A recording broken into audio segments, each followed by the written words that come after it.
শুনেন, এই যে মব কালচার, এই যে প্রথম আলো ভাই বলতে পারলেন না, প্রথম আলো ডেইলি স্টারে যে করবে, মানে যে ভাঙচুর করা হলো, সেটা তো ডিক্লারেশন দিয়ে আমরা জাহাঙ্গীরনগর ইউনিভার্সিটির যে কি সংসদে নির্বাচিত যে 2 জন সদস্য, তারা কিন্তু আগেই স্ট্যাটাস দিয়েছে, ফেসবুকে স্ট্যাটাস দিয়ে তারপরে ওখানে কিন্তু এই ভাঙচুরের সংগঠন ঘোষণা দিয়ে তো এখন অস্বীকার করলে তো হবে না। আর এই সব তো অতীতে এনসিপি হয় না, এনসিপি করে নাই। আপনার এনসিপি উদ্ধার করেছে, কর্মকাণ্ড কেন হচ্ছে? এনসিপি উদ্ধার করেছে সেটা বলছে। এখন ডেইলি স্টার প্রথম আলো এনসিপি প্রতি কৃতজ্ঞতা প্রকাশ করেছে। আমি আজকে অন ক্যামেরায়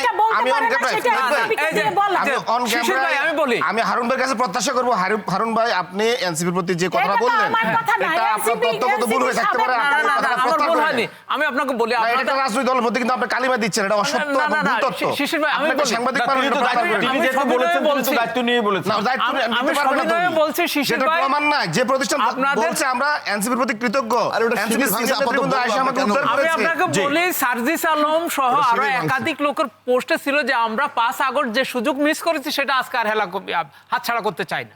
আপনি ডেইলি স্টার প্রথম আলো কেউ এনসিপির প্রতি বলে নাই, বরং এনসিপি নেতারা উদ্ধার করেছে, সেটা ডেইলি স্টার প্রথম আলো রিপোর্টাররা বলেছে।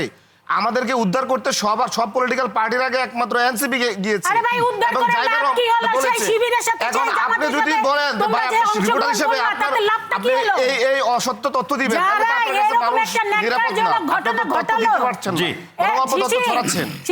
আমার মনে হয় আপনি আপনার কথা প্রত্যাহার করা উচিত।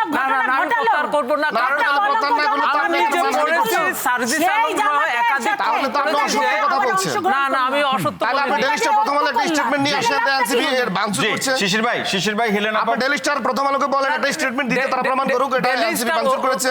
ওরা হলো সমাধান হয়ে গেছে, আমি বাইরে থেকে দেখেছি, তাহলে তো মায়ের থেকে মাসির দরদ বেশি হয়ে যাবে। ডেইলি স্টার প্রথম আলো তারা তাহলে বলতে হবে, আপনি নিয়ে আসেন তাদের একটা স্টেটমেন্ট এনসিপি ভাঙচুর করেছে, এনসিপি নেতৃবৃন্দ সবচেয়ে বেশি তাদের পাশে আগে দাঁড়াইছে। আমাদের আহ্বায়ক নাহিদ ইসলাম পর্যন্ত ডেইলি স্টার প্রথম আলো ভিজিট করেছে, কোন দলের প্রধান এখন পর্যন্ত যায় নাই। আবার বলতেছেন আপনি কথা, এগুলো বলেন না ভাই, এগুলো এগুলো ফ্যাসিস্ট আমলও কিছু রিপোর্টিং হয়েছে, এগুলো এখন যদি ধারাবাহিক রাখতে চান হবে না ভাই, চলবে না। উদিসি ভাঙচুর করার পরে ওদের নাহিদ ইসলাম ওখানে গিয়েছিল, পরে নাহিদ ইসলামকে ওখানে আমি আর বলতে চাই না, ও যে স্লোগান দিয়ে ওখান থেকে ওদেরকে বের করে দিয়েছে, পারে তো ওখানে আরো অনেক কিছু দেখায়, সে এরকম করে অবস্থা খুব খারাপ দেখে, মানে নাহিদ ইসলাম ওখানে কেন গিয়েছে, ওদের বক্তব্য হলো যে ওরাই ভাঙচুর করে এখন আবার মানে উপর দিয়ে পানি ঢেলে নিচ দিয়ে গোড়া কেটে উপর দিয়ে পানি ঢালছে, সেরকম একটা অবস্থা। সাইদ আব্দুল্লাহ, বাকি আলোচনাটা শুনতে চাই, আমরা একটু শুনে আসি। জি সাইদ আব্দুল্লাহ। জি, ওই যে ছিলাম ইক্ষু খেতে, তো অনেকগুলো প্রসঙ্গ ছিল, তো ওই জন্যই বলছি যে ওই ইক্ষুটা যশোরেও যদি হয়, আশেপাশের ফ্যাক্টরি যদি বন্ধ থাকে, ইক্ষু তো যশোরে প্রোডাকশন হওয়ার মানে ফ্যাক্টরিটা ওই জায়গাতেই হইতে হবে, আশেপাশে যেগুলো আছে সেগুলো চালুর যে ব্যাপারটাই একটা ধরেন আপনি সিকোয়েন্স ধরে ধরে যদি সেটা তো একটা প্রসঙ্গ থাকলো, কিন্তু